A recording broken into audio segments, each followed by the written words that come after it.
Vamos a estar facilitando el taller yo y Manel, y lo que vamos a hacer ahora es trabajar un poquito, y la idea es empezar reflexionando sobre cómo planificamos las clases, los modelos, nuestra idea de qué significa enseñar una lengua, ya sea segunda lengua o lengua de herencia, y después ponernos a trabajar.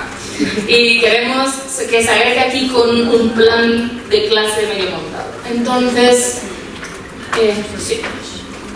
¿Está entendido? Sí. Ok, entonces ese es el, bueno, nuestros objetivos, es el plan que tenemos para este taller. Primero, una reflexión sobre qué significa enseñar una lengua, lo que os comentaba, esa parte como la voy a facilitar yo. Vamos a comentar algunos puntos.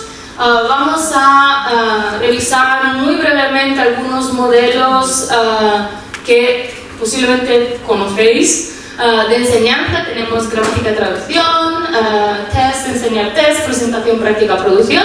Y esa va a ser la parte inicial, como decía, de reflexión para empezar calentando motores. Y después ya Manel va a pasar a presentar la parte sobre multiliteracidad. Y al final de todo, digamos que todo esto nos va a llevar una media horita, esperamos, más o menos. Voy a intentar hablar un poquito, porque así llegamos a la parte final, que es la parte en la que vamos a estar trabajando.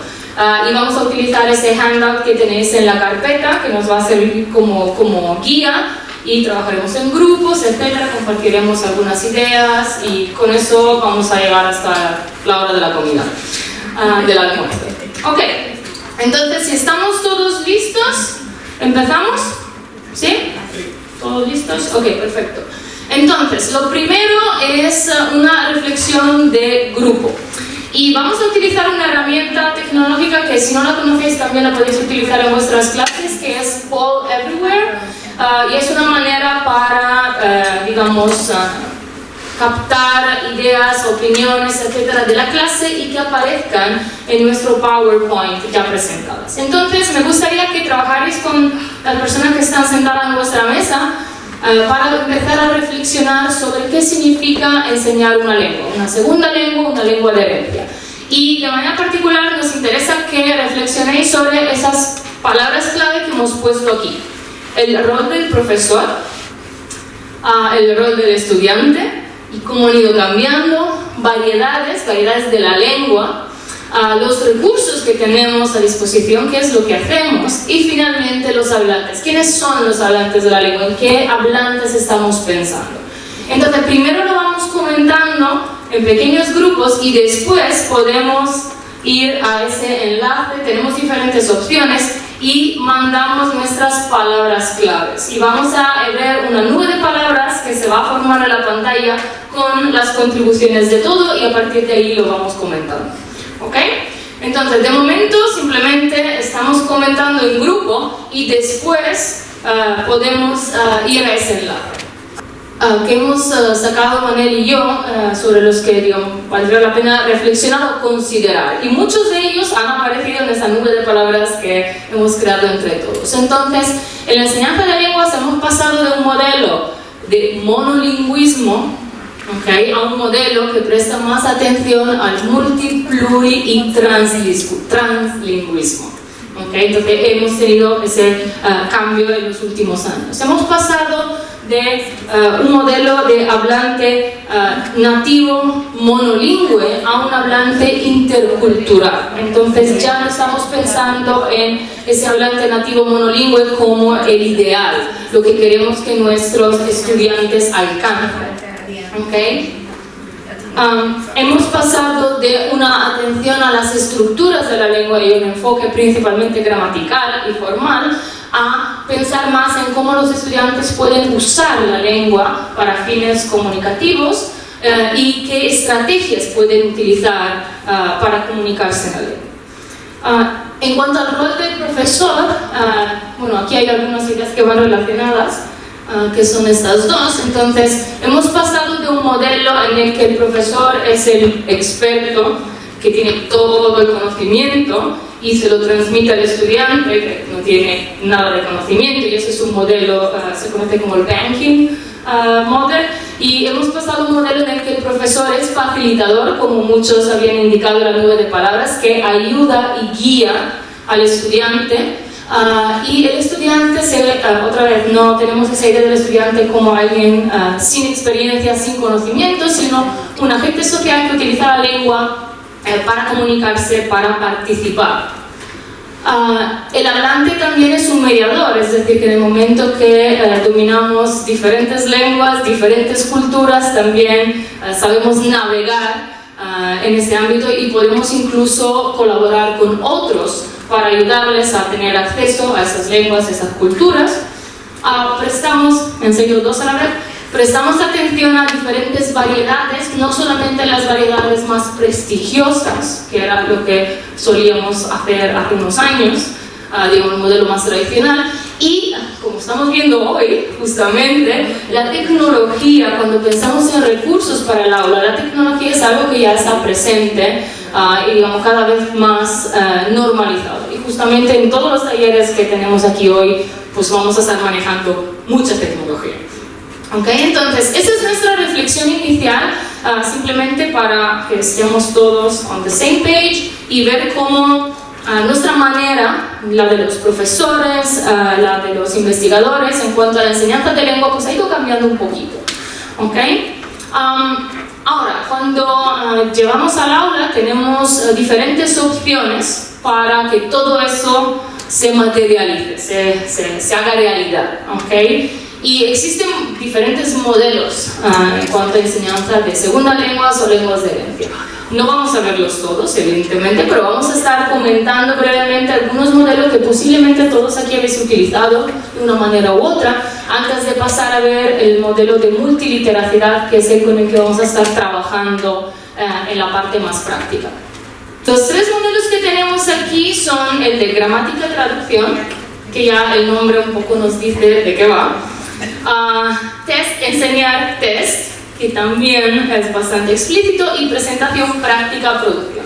Vamos a ver muy brevemente las características principales o las fases principales de cada uno de ellos, y luego también nos gustaría que fuerais comentando en pequeños grupos si habéis utilizado algunos de estos y de qué manera, es decir, si podéis pensar en un ejemplo concreto de cómo habéis utilizado estos modelos, y luego también tenemos un pequeño poll para ver cuál es el más popular y el que utilizamos más frecuentemente.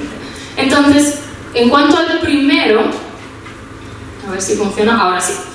El modelo de gramática y traducción, lo que solíamos hacer o lo que solemos hacer si seguimos este modelo es primero presentar las reglas gramaticales de las estructuras que nos interesa trabajar con los estudiantes y que aprendan, darles una lista de palabras para que puedan manejarse con esas estructuras gramaticales, y el segundo paso sería llevar a cabo actividades de traducción que tengan como base esa misma lista de palabras y esas estructuras gramaticales.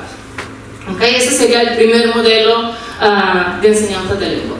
En el modelo test, enseñar test, tenemos primero un análisis de las necesidades de los alumnos, es decir, vemos dónde están, quiénes son, qué es lo que saben y dónde quieren llegar.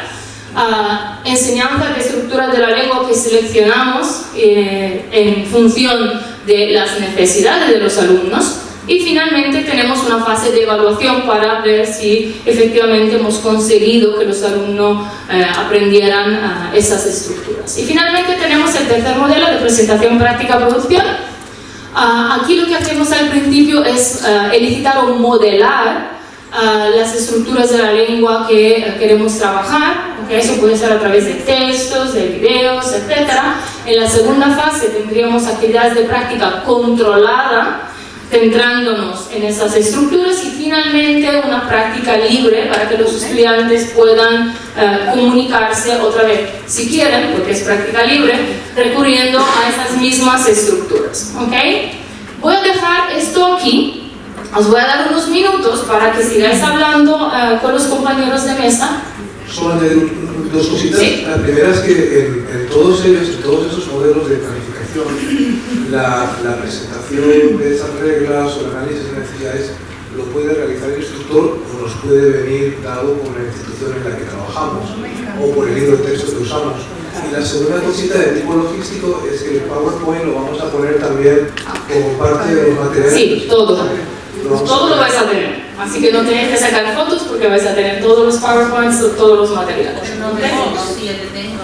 Bueno, ok, si queréis una foto con nosotros, sí. Ok, entonces, unos minutos para comentar qué es lo que utilizamos más frecuentemente de estos modelos en nuestras clases, si es que utilizamos alguno de ellos y cómo lo hacemos. Si podéis pensar en alguna actividad concreta en la que, digamos, hemos llevado al aula estos modelos. ¿Ok? 2 minutitos y luego tenemos otra pequeña survey para todos. Os voy a pedir que una vez más volvamos aquí porque queremos leer cuál es el más popular. ¿Ok? De los 3 modelos. Entonces podemos votar el de gramática y traducción, el de test, enseñar test o el de las 3P, que sería la última opción. ¿Ok? Lo mismo que antes, ya están empezando a cambiar los resultados y vamos viendo si tenemos una persona conectada para cada grupo, pues esa persona puede votar varias veces y así tenemos los votos de cada uno de los que están aquí.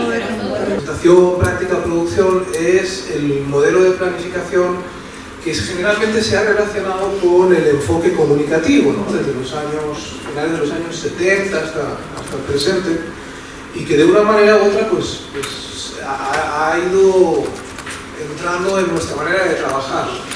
Solo añadir que ninguno de esos modelos ha desaparecido y que muchas veces de manera consciente o inconsciente los podemos usar, porque en según qué contextos o según con qué tipo de estudiantes quizá nos pueden resultar más útiles o todo el modelo, es decir, la secuencia o determinadas partes de la secuencia. Entonces lo que queremos hacer... Perdón. Sí, ¿me podían oír antes? Sí. Perfecto. Bueno, lo que queremos hacer ahora es añadir otra opción más, que es la planificación didáctica relacionada con este concepto de multiliteracidad y en concreto la pedagogía de la multiliteracidad, ¿no? Que es algo que se ha venido desarrollando a partir de principios de los años 90 hasta ahora en diferentes espacios, pedagogía, en inglés, en otras lenguas, ¿no? Y entonces he traído, quería presentar este concepto a través de la imagen, una imagen que quizá nos resulta familiar. ¿Qué vemos en esta fotografía? Un camión, ¿verdad? O una troca, ¿verdad? ¿Qué más? ¿Qué más vemos? ¿Un restaurante? Sí, de la calle. Un restaurante de la calle. ¿Sí? ¿Qué más? ¿Qué más? ¿Qué más vemos? Es un food truck, como le llaman ahora, ¿verdad? La troca. Una troca de comida, ¿verdad? ¿Qué más? Creo que es una aberración lingüística. ¿Una aberración lingüística? Creo que es. Bueno. ¿Es en español?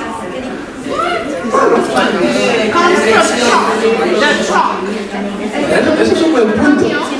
Eso es un buen punto para lo que voy a explicar después, ¿no? Que tiene que ver con el contacto entre el español y el inglés en los Estados Unidos, ¿no? Muy bien. Ahora, yo lo que veo aquí, a ver. Es lo mismo con la palabra dona.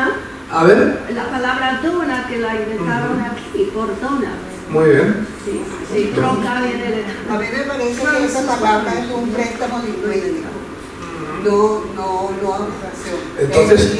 Entonces panadería también es un préstamo lingüístico. No, bueno, depende de dónde lo vemos. O zapatería. Pero es Spanish, O carnicería. No, pero carne y zapato, estamos hablando de la alineación lingüística español. Sí, yo estoy hablando. Troca es como de parking, el parquero. Ajá. Muy bien. Bueno. Carpeta, por favor. Para que nos dé tiempo para todo, vamos a dejar la parte ideológica, lingüística para después. No es ideológica, es la pureza del idioma. Bueno, la pureza del idioma es una cuestión indiscutible, porque si la pureza del idioma fuera real, entonces todos ustedes deberían hablar el español de España, ¿no? Quiero decir, todo muy negativo. No se me vayan del tema, por favor. Vamos a esperar un momentito. Deme un momentito. Vamos a trabajar. Hay una fase de lo que vamos a explicar ahora que tiene que ver precisamente con esa reflexión ideológica y lingüística que nos plantea nuestra colega, pero me gustaría dejarlo al final para centrarnos en las fases de instrucción. No quiero dejarlo al lado, porque además me interesa mucho personalmente e intelectualmente, pero sí quisiera seguir el orden y entonces después al final podemos volver a discutir.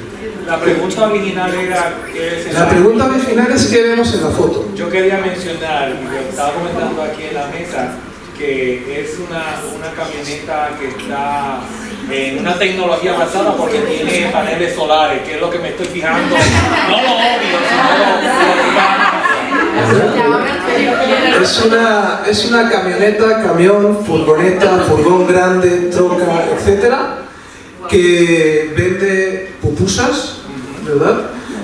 No sé si alguien se fijó, aparte de las placas. Es una guagua. Es una guagua que lleva pupusas de escuela a escuela. Muy bien, y además de eso, ¿verdad? No sé si alguien se fijó, pero la troca, el camión, la furgoneta, el furgón grande, etcétera, etcétera, no es de aquí, pero podría ser de aquí, ¿verdad? ¿Alguien se fijó de dónde es? Es de California, es de California. ¿Por qué? ¿Qué nos dice eso? El código de El CA, ¿verdad? Y si pensamos un poquito más sobre pupusas, California, mi interés en presentar esta foto precisamente en este contexto, ¿verdad? Todo eso nos puede hacer pensar pues, en la colonia de centroamericanos que hay en este área, ¿verdad? O en California, etcétera, y a partir de ahí pues la relación con la comida, ¿verdad? Con una comida muy importante, como puede ser para otros grupos, las tortillas, las arepas, etcétera, etcétera, ¿verdad? ¿Qué quiero decir con todo esto? Que en otros modelos de planificación lingüística, pupusería, panadería, zapatería, farmacia, carnicería, serían solamente una lista de palabras, una lista de vocabulario, ¿verdad? Y eso es lo que hacemos a veces, ¿no? Enseñamos vocabulario y no nos damos cuenta de esos otros elementos relacionados con el vocabulario, los contenidos culturales, todo eso, ¿verdad? Va más allá de la definición tradicional de literacidad. A veces, sin darnos cuenta o darnos cuenta, ponemos más atención en enseñar a leer y a escribir según modelos específicos para transmitir ese conocimiento, que es lo que estaba comentando Elisa antes. Con la pedagogía de la multiliteracidad, lo que queremos es situar esos contenidos, ¿verdad? Precisamente en ese tipo de contextos ideológicos, contextos sociales, ¿verdad? Como parte de la secuencia de instrucción, ¿sí? Dándole la misma importancia a esos otros elementos, porque al fin y al cabo son los elementos que a nuestros estudiantes les sirve para entender el español que aprenden y hacer una conexión con la realidad donde ellos usan el español, ¿no? Esa es, en esencia, ¿verdad? Esa es la definición de multiliteracidad. Es decir, comprender o tener conexión, conectar con distintos tipos de texto, visuales, digitales, como dijo antes Kelsey, ¿verdad? Literarios, culturales, gramaticales, léxicos, etcétera, desde diferentes perspectivas, ¿verdad? No solamente gramaticales, no solamente léxicas, sino también sociales, culturales, ideológicas, etcétera, etcétera, ¿sí? Bueno, y para eso, no quiero dedicar demasiado tiempo, tenemos 4 fases. Hablábamos antes de la gramática traducción, presentación de estructuras gramaticales, práctica de esas estructuras o traducción de esas estructuras, test, enseñar test, presentación, práctica, producción. Con el modelo de la multiliteracidad tenemos 4 posibles fases que no necesariamente se deben presentar en ese orden, ¿sí? Y esos verbos, algunos de ellos quizá los hemos discutido cuando estábamos hablando de cómo enseñar o qué significa enseñar lengua en la actualidad, ¿no? Fíjense que de estas distintas fases, quizá la más interesante es precisamente la última, aplicar, ¿verdad? ¿Por qué? Porque tiene que ver con qué es lo que queremos nosotros, cuáles son nuestros objetivos, dónde queremos, ¿verdad? Todos como participantes, ¿verdad? Maestro y estudiantes, ¿dónde queremos llevarlos? Entonces, si vamos acá, ¿verdad? Aplicar tiene que ver con qué vamos a hacer con esos contenidos que vamos a desarrollar en la secuencia de instrucción. En este caso, hablando del contacto español-inglés, lo que nos interesa a nosotros es preparar, analizar el contacto español-inglés en nuestra comunidad. Esto es un ejemplo, ¿sí? Pero ese es mi objetivo, esa es la aplicación que yo quiero dar a lo que desarrollaré en mi lección o en la secuencia de lecciones, ¿no? Y lo voy a combinar, voy a analizar el contacto español-inglés desde una perspectiva lingüística, desde una perspectiva, y hemos tenido un buen ejemplo, ¿verdad?, de actitudes, reacciones y posiciones, y también una perspectiva visual, ¿verdad? Me interesa saber cómo se presenta el paisaje lingüístico de mi comunidad, como podemos ver en los rótulos de las tiendas, en las pegatinas o adhesivos o los stickers, ¿verdad?, que llevan los carros o los coches, ¿verdad? Todo eso forma parte del paisaje lingüístico, ¿verdad? Vamos para atrás, rápidamente. La primera fase, aunque podemos intercambiarla, ¿verdad?, tiene que ver con el contacto con distintos tipos de textos.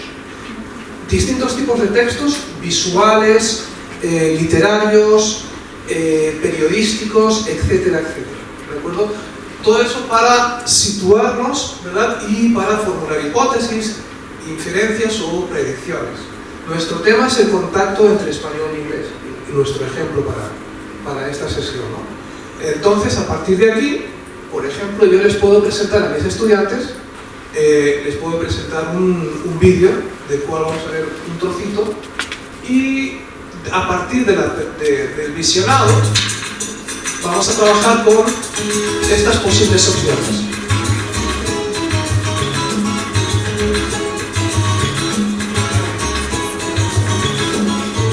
I was born in Mexico. It's a little town outside of Morelia, Michoacán, in southern Mexico. And we moved to the United States when I was 7 years old.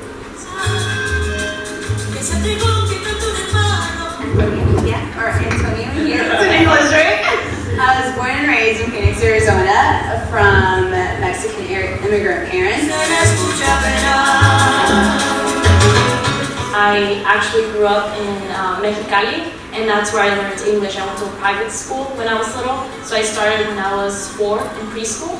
At my house, I speak Spanish almost exclusively with my parents because they don't speak English, or the English that they speak is very limited. I spoke Spanish until the age of 5. Then when I started kindergarten, I started learning English. Pues el vídeo sigue, ¿verdad? Y lo que tenemos aquí son estudiantes que fácilmente podemos encontrar en nuestras clases de media, secundaria, universidad. Es un caso bastante común, ¿no?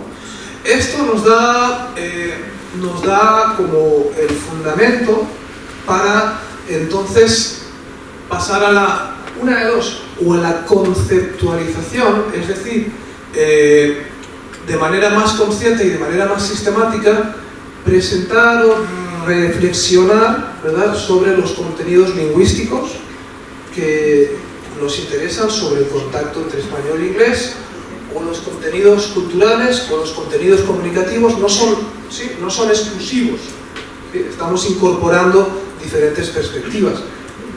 Para esta actividad o para este taller, este sería el ejemplo de conceptualización de contenidos lingüísticos, ¿verdad? Entonces, dentro de las distintas opciones de contacto entre español e inglés, hemos seleccionado 3, ¿verdad? Y una posible actividad sería relacionar la definición con el concepto y a partir de ahí un ejemplo de ese concepto. conectaría muy bien con la discusión que teníamos antes sobre la troca y las pupusas, ¿verdad? Palabras que existen en la lengua A adquieren un significado añadido por el contacto con la B, ¿cuál sería? A, B o C. Palabra que ya existe en la lengua A, el español, que adquiere un significado añadido por el contacto con la lengua B, el inglés. Aplicación, extensión semántica, traducciones literales de expresiones o frases de la lengua A la lengua B, préstamos, ¿sí? Voy online, y luego palabras que se incorporan... perdón.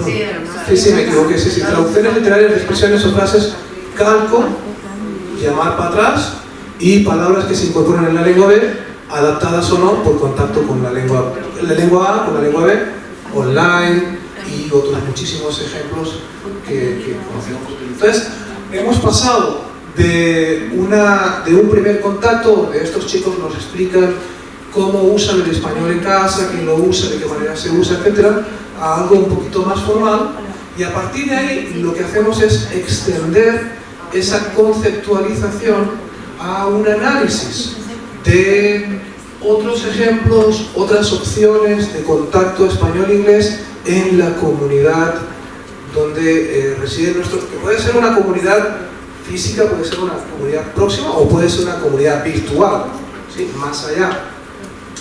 Entonces, en la fase de análisis se consolida la relación entre los contenidos de los textos que se trabajan en el aula y los contextos culturales y sociales relevantes para el alumno. Y esto es especialmente importante, ¿sí? Nos interesa queremos darle más valor, si cabe, a la relación entre los contenidos de clase con los contenidos o la realidad o la experiencia que nuestros estudiantes pueden tener con el español. Y no lo hemos comentado antes, pero esto se aplica a contextos de español como lengua segunda o, especialmente en nuestro caso, contextos de español como lengua de herencia, ¿sí? A sabiendas de que muchos de nuestros estudiantes, el contacto que tienen con esa lengua, ¿verdad?, ha sido un contacto limitado al ámbito familiar, ¿verdad? Y el hecho de que nosotros les demos opciones para establecer relación entre lo que hacen en el aula y lo que viven fuera del aula, les ayuda a valorizar el español que están aprendiendo. Por eso digo que a mí me parece especialmente interesante, ¿no? Vale. Y aquí tenemos un posible ejemplo de lo que haríamos, ¿no? Presentar o buscar ejemplos, ¿verdad?, en distintos tipos de textos, y aquí hemos puesto algunos ejemplos. Este sería uno de esos ejemplos de paisaje lingüístico, ¿verdad? Y entonces ya volvemos, ¿sí? Es un poco, hemos hecho el círculo, hemos pensado en nuestros objetivos y volvemos entonces a la parte de aplicación. Hemos escuchado a otras personas hablar de su experiencia personal, de su relación con el inglés y el español, ¿verdad? Hemos hecho una conceptualización, hemos reflexionado sobre, en este caso, el contenido lingüístico, distintos niveles de contacto entre español e inglés. Podríamos haber incorporado un análisis un poquito más extenso sobre alternancia de código dentro de oraciones o entre, etcétera, etcétera.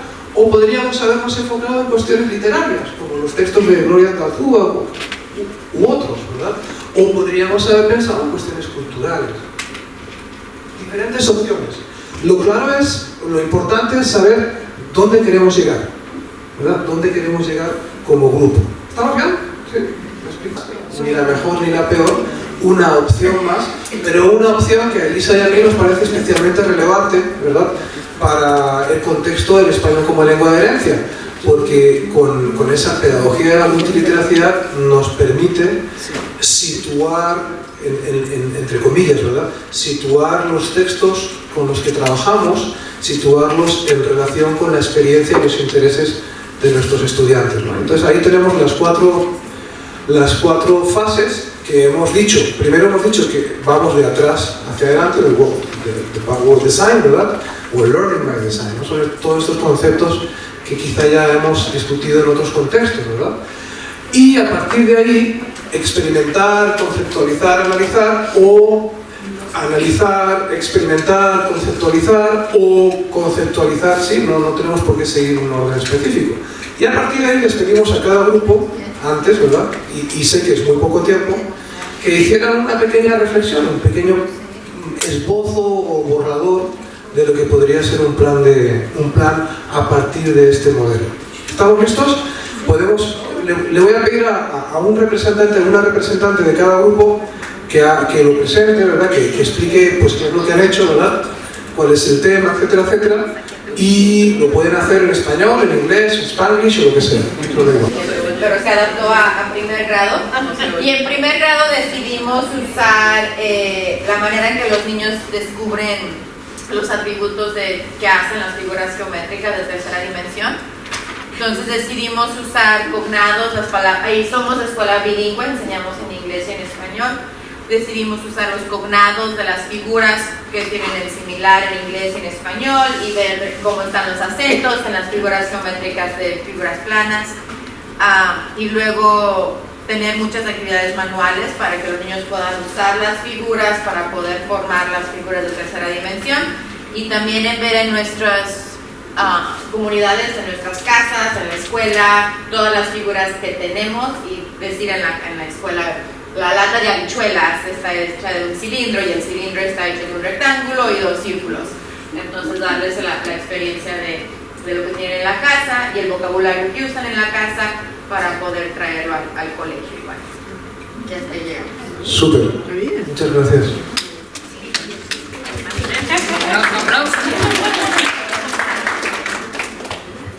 ¿Quién quiere seguir? ¿Las ideas? ¿Aquí? Pero, ¿Tienes un micro o...? no quiero. Eso me acepta. Buenos días. Estábamos hablando en relación a lo que se nos escribió y terminamos fuera de tema. Terminamos fuera de tema. Creo que lo que nos mencionó al principio era qué texto queríamos utilizar y yo comencé a compartir de lo que yo he hecho como maestro con las compañeras y compañeros aquí en la mesa. Y mencionábamos que utilizábamos mucho, aquí la compañera y yo, videos cortos y películas. Le llama más la atención a los estudiantes, no importa el tema que tú quieras presentar, si es visual, automáticamente te dan la atención. Si es en papel, prepárate porque vas a tener guerra. Eso es lógico. Y una de las experiencias que quería compartir es que usualmente los que somos maestros en escuelas públicas y privadas, cuando estamos ausentes tenemos que preparar planes sustitutos. Y yo estaba cansado de visitar la fotocopiadora y decidí hacerlo de forma electrónica, pero no quería que fueran simplemente lectura. Y estuve buscando pequeños videos donde yo podía colocarlos o bajarlos a mi computadora y de ahí los estudiantes podían tener acceso en un formato de Google Form, perdonando el Spanglish, y presentaban una estructura donde ellos podían accesar. Y le estaba mencionando a los compañeros que encontré una plataforma donde tiene, si no me equivoco, más de 1000 lecturas que además de que están escritas, están ya habladas y los estudiantes pueden escuchar. Desde lectura muy pequeña hasta lectura ya de autores muy famosos, donde está la lectura completa, pero ya eso sería a nivel superior o universitario, donde tienen tiempo para hacerlo. Hay muchísimas alternativas y yo creo que nos tenemos que dar un poquito de tiempo, además de que la computación y la tecnología nos ayude a nosotros indagar. La presentación que hubo anteriormente me llamó muchísimo la atención porque me dio muchísimas ideas de recursos que puedo utilizar con mis estudiantes de Fluent Speaker, que esa es mi especialidad. Lo siento que no pueda cumplir con el objetivo que estoy trazando, pero el próximo semestre tendrá que volver.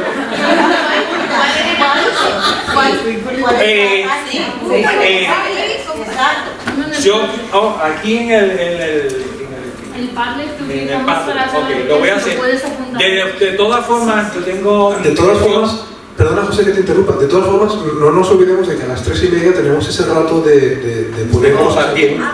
Pero no sé, voy a poner allí mi dirección, mi correo electrónico, me pueden comunicar y yo le voy a dar acceso a la presentación que hice donde está toda la información. Muchas gracias.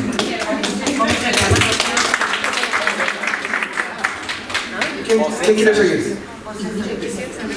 ¿Cuál es tu dirección?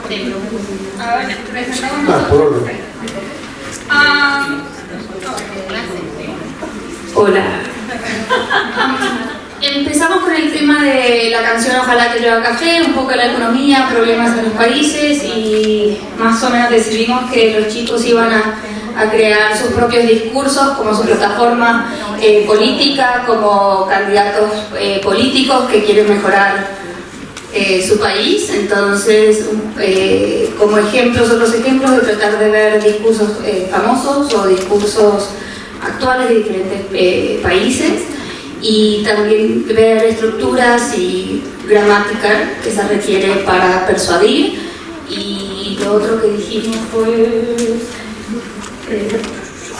posiblemente el uso de vocabulario regional específico a la audiencia a quien están hablando. Eso es más o menos lo que pudimos crear, ¿no?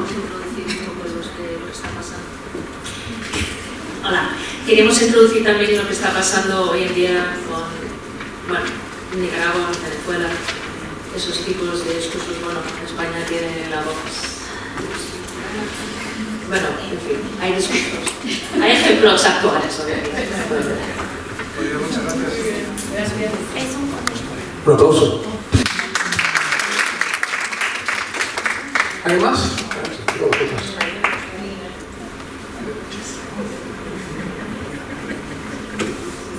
Hola, bueno, nosotros estábamos pensando en algún proyecto que nos permitiera conectar con la comunidad y conectar con las raíces familiares de los estudiantes. Es algo que no es novedoso, pero tenemos muchas ganas de hacerlo en realidad en la universidad, con estudiantes que están practicando narrativas en el pasado.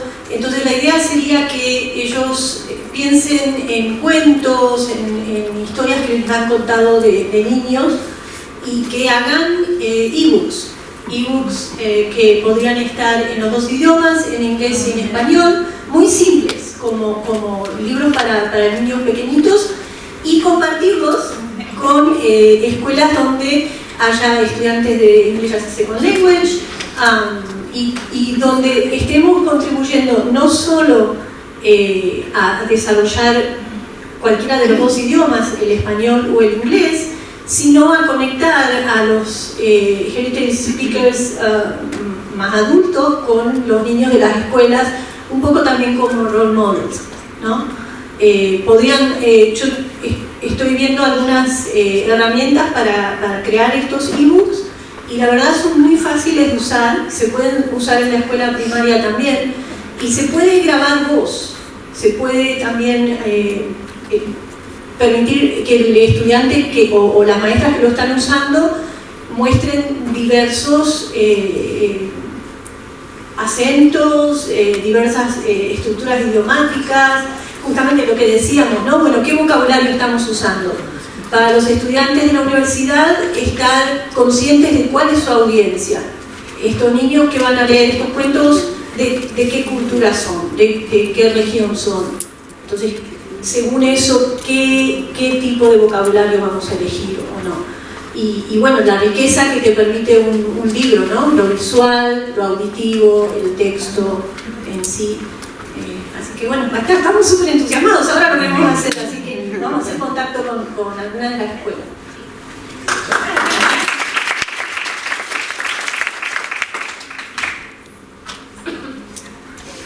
Buenas tardes. Pues nosotros empezamos con un curso que tenemos este semestre para los estudiantes de herencia, y Elena está dando la clase y presentan en un showcase, ¿no?, con nosotros estudiantes de clases para estudiantes de herencia. Y lo que hicieron era presentar sobre una experiencia que han tenido con una tradición familiar, ¿no?, hispana.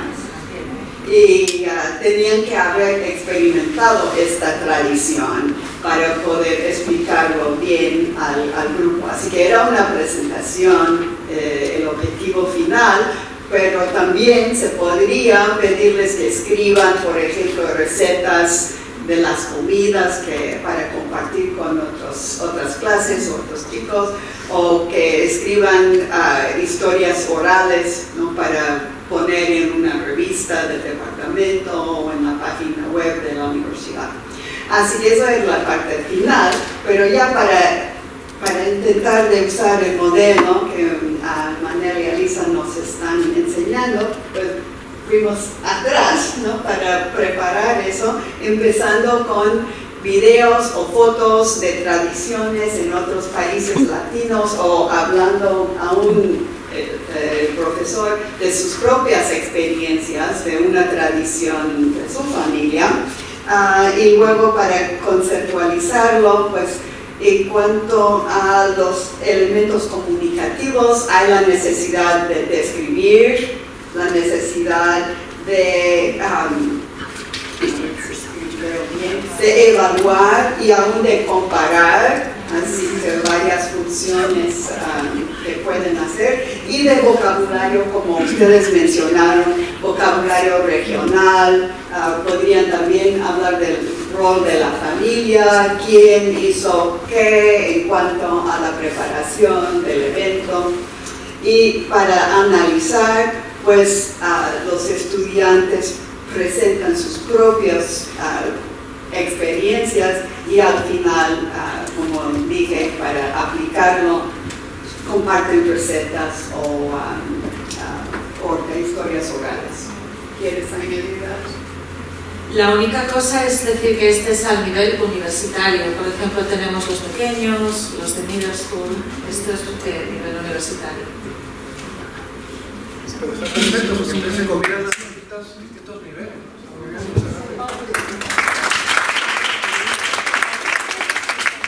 Perdón.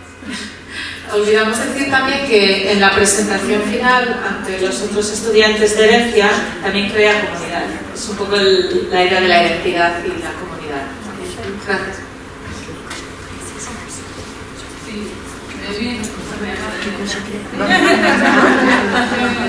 Bueno, nosotros un poco como ellos tuvimos problemas no íbamos al pasto. O sea, nos fuimos a discutir cómo íbamos a hacer, pues cuál era el tema, que era grande, que era chico, que no, mejor esto. El tema fue finalmente la identidad, porque era algo sencillito. Entonces...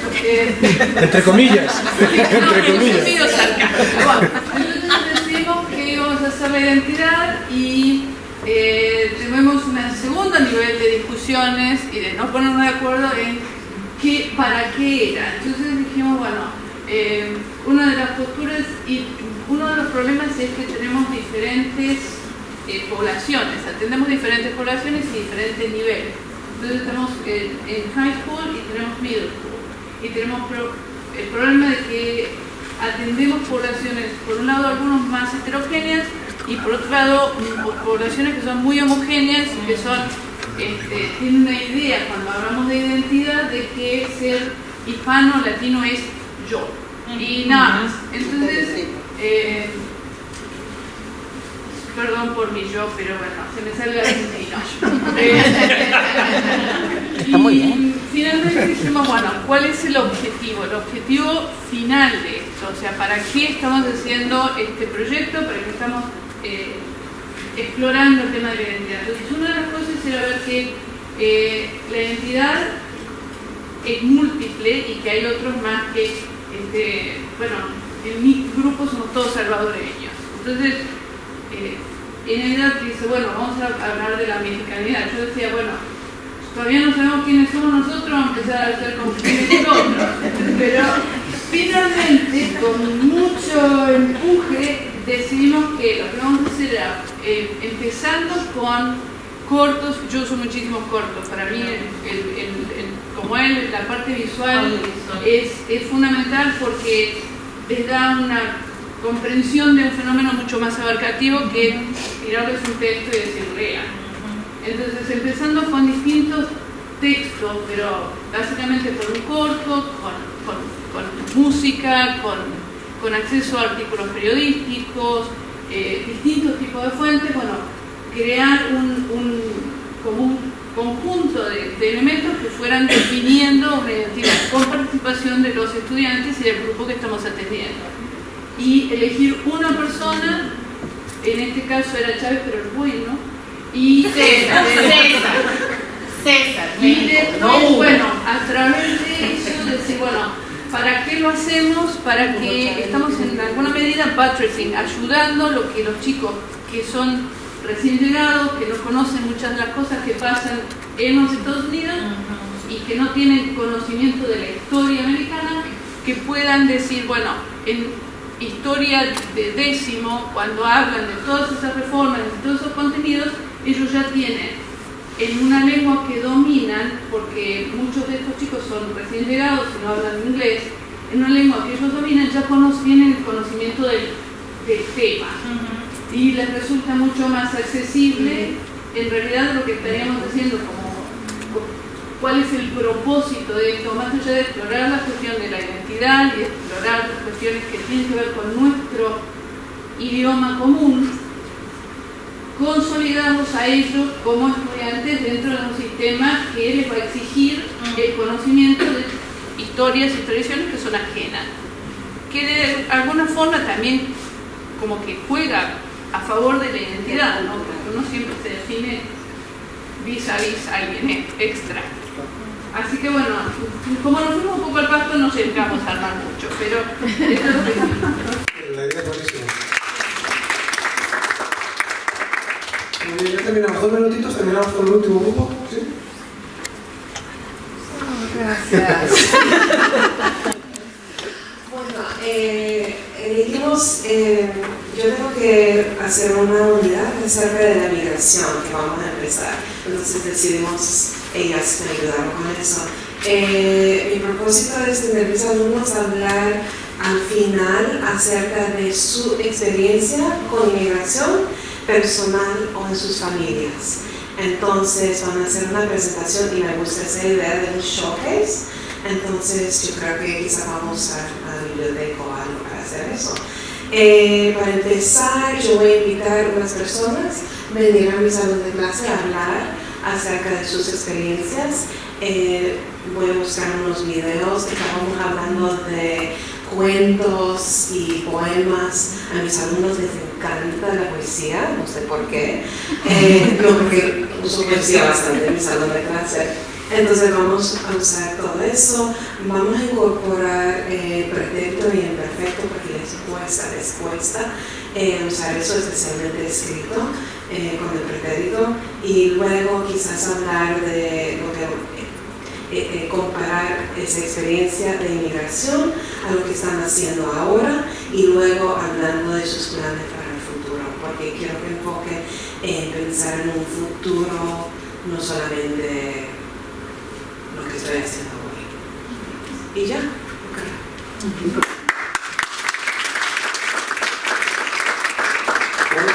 Podríamos seguir, pero ya es la hora del almuerzo. Lo único que quiero comentar es, fíjense que cantidad de ideas han salido y con el poquito rato que hemos podido trabajar con distintos contextos y en distintos niveles que incluyen la planificación de una lección o de una serie de lecciones, a la posible colaboración entre distintos niveles, la organización de un currículo, de un curso o incluso de un programa, ¿verdad?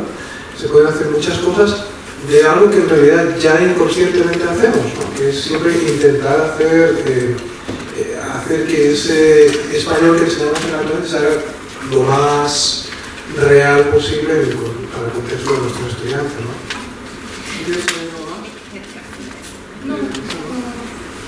Bueno, pues muchísimas gracias a todos y a correr.